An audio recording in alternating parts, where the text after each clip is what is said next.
Hello there. This one is called Right Time. You know how life is when you really struggle hard to get something done and nothing quite works out, and after a while you realise it's the timing.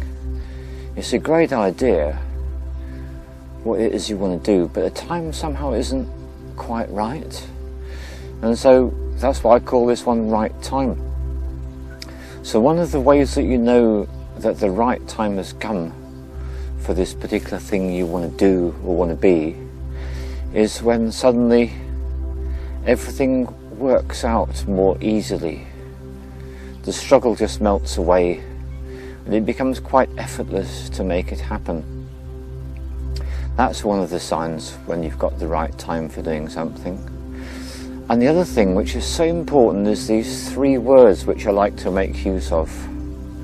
When you're touched, when you're moved, and when you're inspired to do something.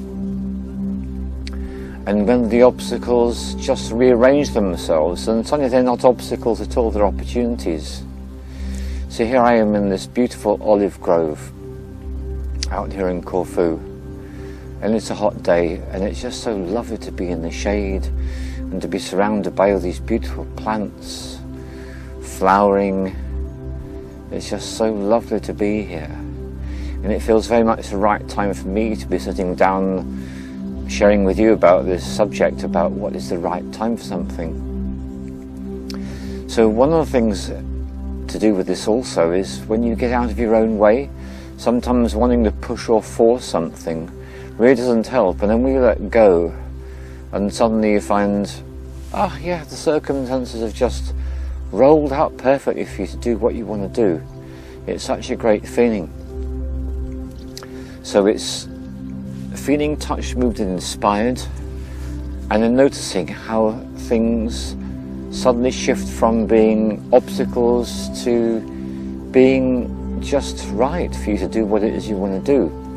And that's how you know when it's the right time. There's one more thing you can do which is very powerful, and that's to tune into your heart. When your heart gives you that sense of, it's the right time to be doing this now. That's really helpful too.